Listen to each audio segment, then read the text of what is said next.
Hello, you're blessed today. This is the day the Lord has made. Rejoice and be glad in it.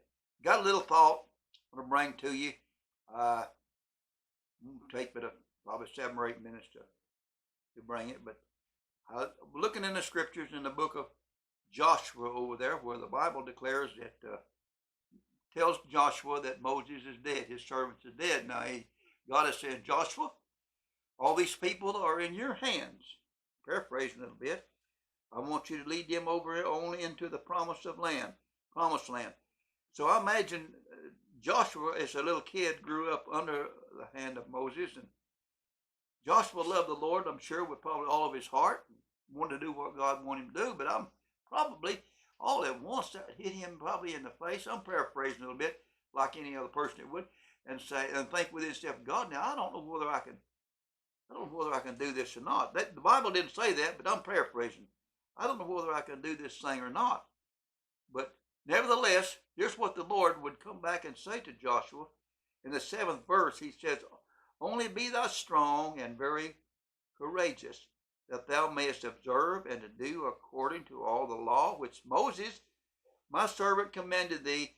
Turn not from the right hand or to the left, that thou mayest prosper in whatsoever thou doest, and wheresoever thou goest. So, God's no respecter of persons.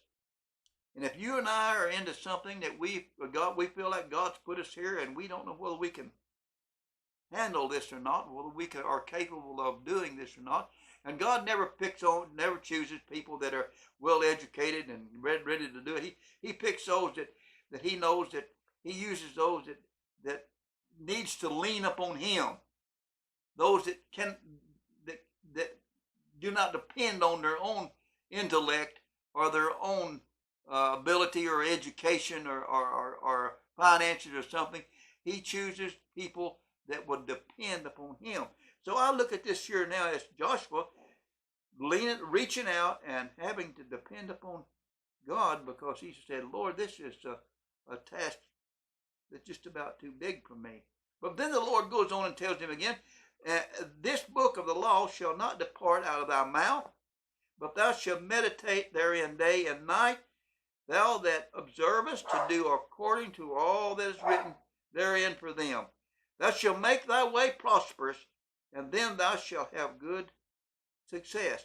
Have I not commanded thee to be strong and of good courage? Be not afraid, be not dismayed, for the Lord thy God is with him. Therefore, wheresoever thou goest. And I think the Lord could be talking to you and I today if we're into something and we know that God would have us to do this, and we're so uncertain. We can't go do it on our own ability, but we need Him to help us through this here. And we know this passage of scriptures where God took Joshua and used him and took the people on over into the promised land, and how God blessed Joshua, and he kept his eyes on the Lord. That's the key. We need to keep our eyes on Jesus. Whatever the problem in life you have, or whatever situation that you're in today, fasten your eyes upon the Lord. Don't let your eyelids go astray. Don't go astray. Don't go astray. God is our answer. He is our source, and He is our way. And He will lead us and guide us through all these things that we have to face. Be encouraged. He's with you. He's going to help you with your family. Sometimes boy, girl gets married. Sometimes they have children.